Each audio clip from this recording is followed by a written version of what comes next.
Hey family, on November 20th through December 1st, 2022, we will have the all-inclusive Kenya trip.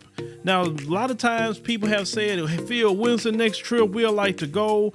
I want to see Africa for myself, but this is the time to go. Everything will be taken care of. All excursions are paid. You can do monthly payments. You know, they'll have safari and a 6-city tour. You will see Charlie Island, which is something that we did not see last time on the tour. This tour will be 12 days instead of 7 days. So make sure to secure your place on the trip by going to www.wbsvs.com, make your deposit, and then you can start making your payments, and we'll see you in Kenya.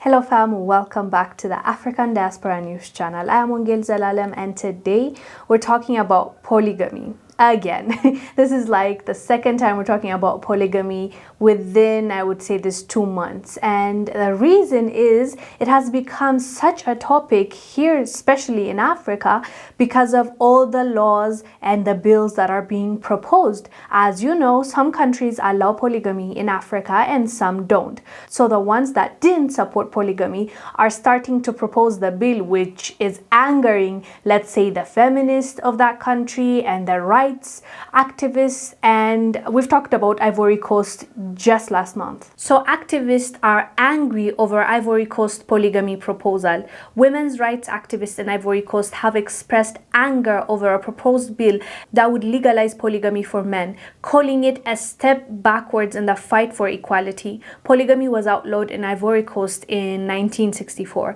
It's prohibited in many parts of the world but remains widespread in West African countries. Rights groups say Ivorian women face systematic inequalities and discrimination. The United Nations Commission on Human Rights considers the practice discriminatory against women and has called for its eradication. So the same topic is now being discussed in Nigeria, and this time around, the General Overseer, Peers of Heaven Society, Chief Mrs. Oyelola, has stressed the need for women in Africa to embrace polygamy rather than resorting to killing their husbands. She said women in Africa, especially Nigeria, must understand that culture and tradition place responsibility on men to marry more than a woman. Hence, they must not allow civilization to erode their culture. She said, quote, "It is callous for any woman to kill her husband out of jealousy. That man is the son of another woman and his life is also sacred. Moreover, in Africa, especially Nigeria, our culture and tradition allow a man to marry more than a woman.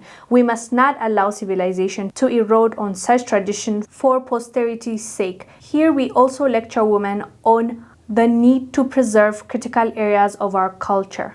I agree with Chief Oyelola's speech, at least part of it. She said that, women should not kill their husbands. That is a sacred life that you're literally taking away. Obviously, it's wrong to kill someone, over anything at the end of the day. Maybe self-defense, right? But other than that, you should not. That's basically the principle we all need to live by, I feel like. So when she said that, I get it, but she also said women should just stop doing that and embrace polygamy. In my opinion, if you want that kind of life, yes, it's totally up to you, especially if it's legal in that country, Like, yes, I might not want that life for myself personally. I might have an opinion on that topic, but it doesn't necessarily mean that I want to force somebody else to stop doing it as well. Can we agree on that? Like, can we at least respect other people's decisions when it comes to this at the end of the day? If all parties are consenting and agreeing to be in a marriage, 3-4 of them together, okay, if that works for you. I don't know how you make it work, but if it works for you, okay, cool. But at the same time, though, I feel like the polygamists should respect the ones that don't want to be part of that culture. And she's saying, she's literally telling the woman, you have to accept it. This is your culture. You should not replace it by something else. In my opinion, we accept what we want, even in our cultures, even in the things that are passed down to us from our parents, our great-grandparents. Some things might not work for us now. For example, it was a huge culture, and in some parts of Ethiopia it still is, and generally Africa, not just Ethiopia. FGM, which is female genital mutilation, like it happens. They do that to young girls because they believe that's the culture, that's the tradition. But we're trying to stop that because now science has proved that that's not good for the female body. Like the same way you can circumcise men, when you do that to females, like it ends up hurting us and it ends up bringing so many problems to that girl. So we can agree that if it's not a good tradition or culture, we can stop it. So like, let's say this polygamy culture is okay and is fine by the majority. Fine, continue exercising it, but don't force the women to be in it. And then when they're not satisfied and they do something wrong, like in this case, she's saying that they're killing their husbands. Imagine that.